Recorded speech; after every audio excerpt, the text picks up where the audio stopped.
Today we're going to be going over some theories as to why I'm so awkward. Hey, whoa. Today we're going to be going through some theories as to why I'm so awkward. These theories are my own. I've not consulted anyone else. This is the agenda. So first we're going to go through the introduction, so a little bit of background about me, the theories themselves, the conclusion, and then some credits, because couldn't have done this without my amazing support system. So literally tomorrow, I will be in my 10th semester of college. I graduated high school when I was 18, so go ahead and do the math. I have terrible social skills. It's awful. Having a conversation with me is difficult. You can't really bounce anything off of me. I won't really have much to say. I won't think fast enough. It's very much like a, hey, how are you? Good, how are you? Great. Weather's crazy. Yeah. And then it's like, okay, what from there? I'm the person that said yeah. So it's very terrible for both people because you're going to be bored of the conversation and I'm going to be self-conscious for the rest of the day, maybe the week, the month, the year, the decade. Now that I'm working in an office setting and I have a job that I love, it's becoming worse and I'm more aware of it and I don't know what to do. I have a lot of people in there that I really look up to and love being around, so having a conversation with them is always like the highlight of my day, but I'm not able to make it seem like that because I don't have the skills to make them enjoy the conversation. You know what I mean? So, theory number 1 involves my emetophobia and actually crippling anxiety, not a silly little meme. So, when I was really young, I had severe emetophobia, which is the fear of like puke. My mom says that in kindergarten, some kid threw up in the trash can, and apparently I like screamed and cried, and the teacher had to like call home because I was making more of a scene than the kid who puked. So, imagine that. This got really bad.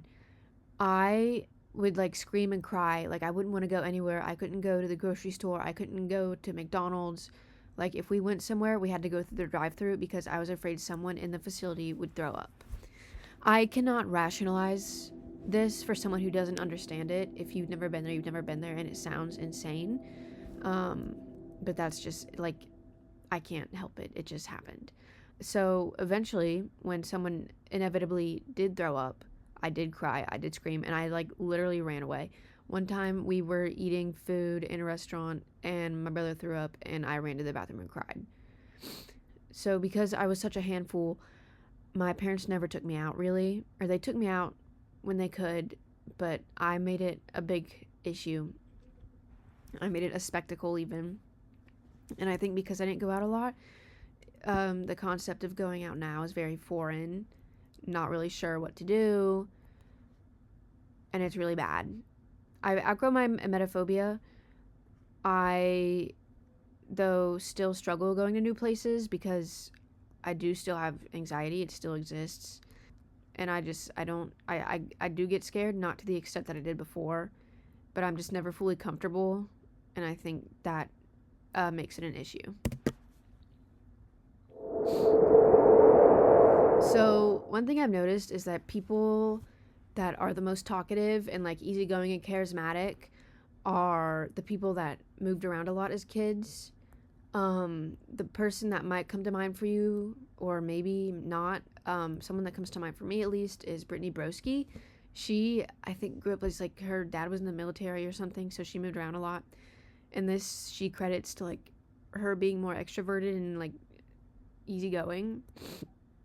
I moved schools only when I was very little, so making friends was not an issue for me because you can bond over anything at the ages of from 0 to like 10, maybe even to 12.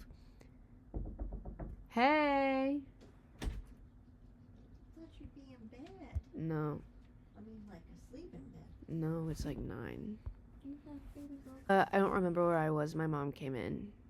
But yeah, it's really easy to bond over things and make friends as a little kid. So maybe if I would have been challenged more, growing older during the more intense years, maybe that would have hit better, no challenge, no growth, you know what I mean? So maybe I should have been challenged. I wasn't challenged again until college, and I didn't have friends for the first year and a half.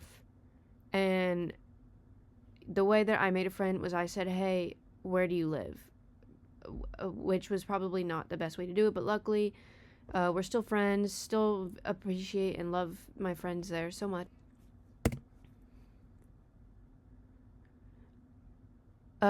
So other kids were like doing softball and football and cheerleading or like academic team, and I was not doing that. I was doing marching band and karate. It gets worse. In karate, I went all the way to a black belt, and I don't remember any of it. I don't remember any of the self-defense techniques or moves. Nothing about my mind, body, and spirit is peaceful or welcoming. I like to be off-putting, not in the way that I like to be awkward. Like, I don't like being awkward, but I like being off-putting. There's a balance there. Anyway, it still gets worse. In marching band, I played clarinet, and then I went to percussion. So that's like double awful right there already. And then I became the band president. And I was the kid that was T-posing. I was the kid that had no filter. I was the kid that had sweaty pits all the time. Not that there's anything wrong with that. I still have sweaty pits. I'm a very sweaty person in general. But it's kind of awkward. Like, for me at least, I'm like, oh, you have sweaty pits? I do too. Like, I feel bad for you because it's uncomfortable physically. It's just like you hold your arms close to your body and it's like, oh, I'm wet. And then I kind of want to hold my arms out. Anyway, I was annoying as a young teenager, as an older teenager as well. I was a band kid through and through. Yeah.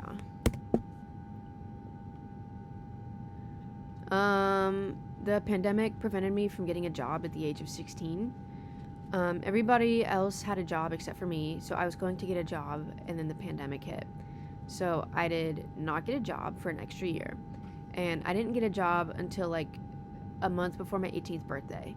So I think maybe something was stunted there in this kind of in the same vein as doing weird extracurriculars. Let it be known though, I do not have the Gen Z stare. I can look at you and say, hi, how are you? How can I help you? Yes. I'm approachable, but I'm not suave. And I think maybe if I didn't get a job so late, maybe I'd be better at small talk.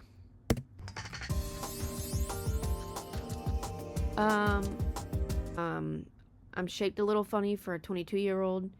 Not a whole lot happening. I don't work out, so I don't, I'm literally shaped like a capital I. So in middle school, imagine how hard that was for me.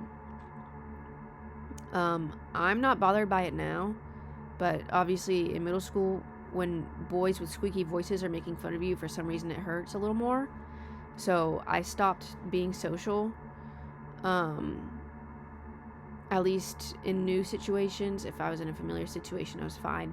But with strangers, I was like, they probably think I look funny, so I'm not gonna go there. So I think maybe if I had genetics that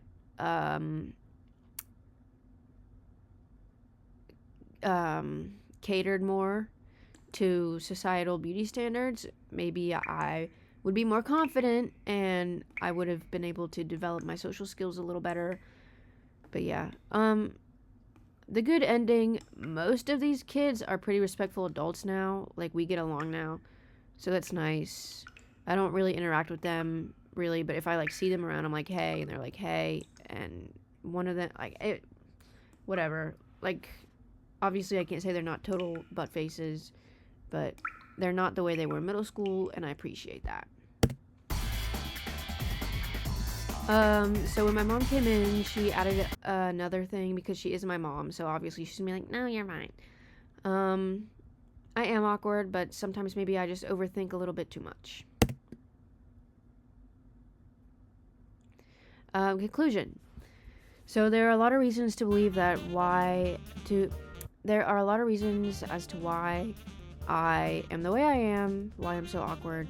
But I can't go back in time and make it look like I have a voluptuous figure in middle school, which why would I want to anyway? And I can't unpuke on my desk during independent reading time, so I'm gonna have to suck it up and take every awkward moment that I ever experienced and turn it into some sort of learning experience, dwell on it for 10 years, maybe figure out then what's going on, because I can't just not be embarrassing. It's just not something that I am capable of. It'll get better.